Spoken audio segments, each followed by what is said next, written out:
દાખલા નંબર 3નો બીજો એ આગળના જે દાખલા બે શીખવાડ્યા એના કરતાં ઘણા સહેલા છે, કારણ કે અહીંયા એકલા વર્ગમૂળ 5 નથી, એકલા વર્ગમૂળ 5, એકલા વર્ગમૂળ 2 બરાબર, એકલા વર્ગમૂળ 7 એ રીતનું હોત તો 100% આગળના જેવું કરવું પડે. પણ અહીંયા જો વર્ગમૂળ જોડે ગુણાકાર ભાગાકારમાં કોઈ પદ આપેલું હશે કે વર્ગમૂળ જોડે પ્લસ માઇનસ વાળું કોઈ પદ આપેલું હશે તો એમાં રીત બહુ સહેલી પડશે. શું કરવાનું? તો આપણે સૌથી પહેલાં જેમ ધારીએ છીએ એમ ધારીશું. આપણે 7 વર્ગમૂળ 5ને અસમય સાબિત કરવા છે તો લખવાનું, ધારો કે 7 વર્ગમૂળ 5 કેવા છે? સમય. સમય એટલે શું લખવાનું? a/b. એ આગળ લખતા હતા એમ જ, a/b બરાબર 7 વર્ગમૂળમાં 5. હવે સાદુરૂપમાં આની અંદર જે વર્ગમૂળ 5 છે ને એકલા પાડવાના. વર્ગમૂળ 5ને એકલા પાડવા હોય તો વર્ગમૂળ 5 જોડે 7 ગુણાકારમાં આ બાજુ આવે તો ભાગાકારમાં, એટલે a છેદમાં શું લખાય? 7b બરાબર વર્ગમૂળમાં 5. ખ્યાલ આવ્યો? અહીંયા શું કર્યું? 7 ગુણાકારનું ભાગાકાર એટલે a બરાબર 7b બરાબર વર્ગમૂળમાં 5. પરંતુ આપણે આગળ ભણી ગયા પ્રમાણે કે વર્ગમૂળ 5 કેવા છે? અસમય. જો વર્ગમૂળ 5 અસમય હોય તો આપેલી રકમ પણ કેવી થાય? અસમય.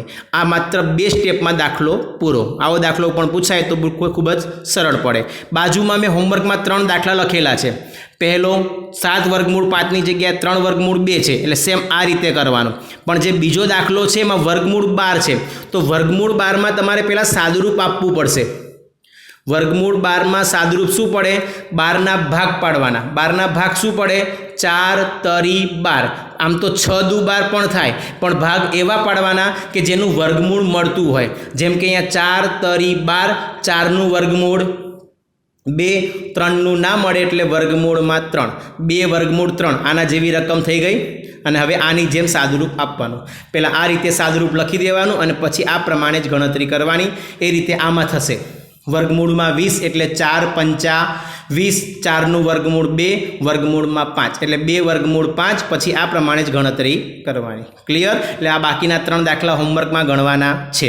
આગળ ત્રીજો દાખલો જે આપણને આપેલો છે એમાં 6 પ્લસ વર્ગમૂળ 2 આપેલા છે. તો 6 પ્લસ વર્ગમૂળ 2 અસમય સાબિત કરવા માટે લખવાનું, ધારો કે 6 પ્લસ વર્ગમૂળ 2 કેવા છે? સમય. જો સમય હોય તો લખવાનું a/b બરાબર 6 પ્લસ વર્ગમૂળ 2. અને હવે આમાં પણ વર્ગમૂળ 2ને એકલા પાડવાના. વર્ગમૂળ 2ને એકલા પાડવા હોય તો 6 આ બાજુ આવે તો -6 બરાબર વર્ગમૂળમાં 2. 6 આ બાજુ આવે તો માઇનસ. જેમ અહીંયા ગુણાકારનું ભાગાકાર કર્યું એમ અહીંયા પ્લસનું માઇનસ. અને હવે આમાં એક સ્ટેપ વધશે. આમાં તમારે ખાલી બી લસા લઈ લેવાનો. બી લસા લઈએ એટલે બીને તમારે 6 વડે ગુણવા પડે. a - 6b is equal to વર્ગમૂળમાં 2. ક્લિયર? આ બી લસા લઈએ તો બીને 6 વડે ગુણવા પડે.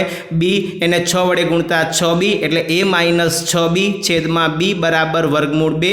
પરંતુ વર્ગમૂળ 2 પોતે કેવા છે? અસમય. માટે આખી રકમ પણ અસમય. ખ્યાલ આવી ગયો?